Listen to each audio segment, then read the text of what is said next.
मैं Munin Saikia, general secretary NFL employees union और joint general secretary NFL and member national council जजियन।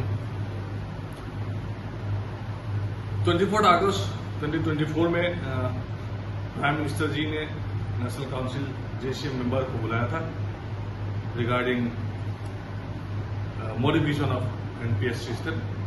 तो last 2 decades हम लोग का जो संग्राम था, तो संग्राम का फलस्वरूप हम लोग को एक नया पेंशन स्कीम, मतलब जिसका नाम है UPS, वो हम लोग को मिला।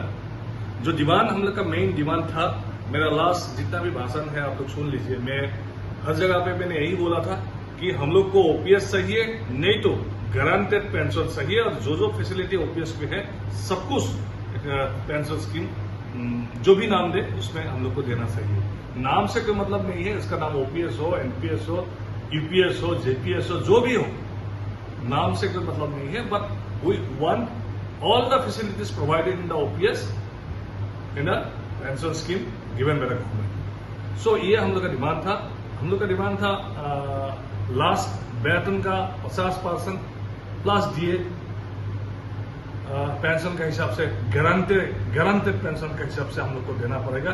ये सरकार ने मान लिया और ये सबसे बड़ा एक जीत है, NFL का बहुत बड़ा जीत है। प्लस 2 डिकेड्स हम लोग का डिमांड सरकार के मान लिया और सरकार को हम लोग धन्यवाद देना चाहते हैं।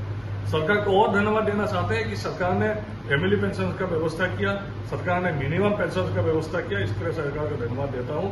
पर एट द सेम टाइम हम लोग का कुछ ऑब्जर्वेशन है रिगार्डिंग दिस UPS स्कीम कि सरकार बोल रहा है कि 25 इयर्स मिनिमम क्वालिफाइंग सर्विस होना पड़ेगा, तब जाके 50% फुल पेंशनरी बेनिफिट मिलने के लिए 25% क्वालिफाइंग सर्विस होना पड़ेगा। ये सरकार का स्टैंड है।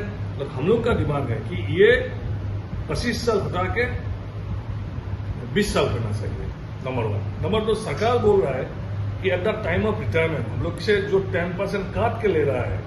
आज आप लोग देखिए, ये जो नया पेंशन जो UPS है, ये पेंशन स्कीम OPS और NPS का एक मिश्रण है, एक मिक्सचर है। OPS का कुछ चीजें यहाँ पे है, NPS का कुछ चीजें है। NPS का क्या है, 10% जो दो डिडक्शन है that will continue at the 10% deduction continue है। गवर्नमेंट का परसेंटेज बढ़ा दिया। NPS पे गवर्नमेंट का परसेंट 14% था 2019 से, और at the time of retirement 60% आपको देने का बात था और 40% मार्केट में खपाएगा गवर्नमेंट। लेकिन आज 60% छोड़ दीजिए, एक लमसम अमाउंट देने का ऐलान किया सरकार ने। मेरा पैसा 10% कट रहा है, तो मुझे तो सही है पैसा, ये मेरा पैसा है। So government pension is a welfare scheme, government का समझना पड़ेगा। तो ये 10% का जो राइट्स है, ये मुझे देना पड़ेगा। सरकार जो बोल रहा है कि 10% का इन प्लेस ऑफ 10% जो है वो सरकार लमसम अमाउंट पे करेगा, इसमें हम लोग मतलब सहमत नहीं है, हम लोग एग्री नहीं कर रहे हैं। जो 1/10 of the salary per month का सैलरी जो एवरी आफ्टर 6 मंथ जमा करने का बात है for the day of lump sum amount, ये सरकार को हम लोग ने रिक्वेस्ट किया कि ये बहुत कम है, इसको 1/4 ऑफ द मंथली सैलरी जमा करना चाहिए आफ्टर एवरी 6 मंथ, तब जाके हम लोग को लमसम अमाउंट जो है ये अच्छा अमाउंट मिलेगा। ये सरकार का प्रति हम लोग की डिमांड है। सरकार को ये भी हम लोग डिमांड कर रहे हैं कि जब OPS में ये प्रोविजन है कि जब 80 इयर्स आप अटेंड करेंगे तब एक additional amount of pension is given. So इस पेंशन स्कीम में भी ये व्यवस्था होना चाहिए।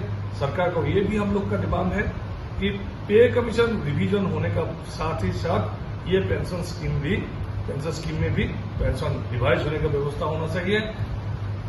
सरकार का प्रति ये भी हम लोग का डिमांड है, कम्यूटेशन नाम की कोई चीज यहाँ पे है ही नहीं। तो at the time of retirement commutation से लोगों को अच्छा अमाउंट मिलता है, तो इस स्कीम में भी हम लोग ने कम्यूटेशन का डिमांड किया।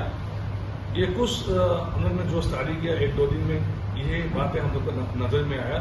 और आगामी दिनों में जब ये सरकार इसको जब इम्प्लीमेंट करेगा, जब रूल फॉर्मुलेशन होगा, तब और ज्यादा चीजें जो खामियां हैं हम लोग का नजर में आएंगे और हम लोग सरकार को प्रति डिमांड प्लेस करेंगे, डिस्कशन करेंगे। और तो मुझे लगता है जो हमारा डिमांड है, जो फैसिलिटी OPS में प्रोवाइड किया, सारे फैसिलिटी इस नया जो UPS बनाया है सरकार में, इसमें लाना पड़ेगा। और हम सबको एश्योर करना चाहते हैं कि जब तक सारे फैसिलिटी इस यूपीएस सिस्टम में, यूनिफाइड पेंशन स्कीम में प्रोवाइड नहीं करेंगे, तब तक हम लोग का लड़ाई खत्म नहीं होगी। धन्यवाद।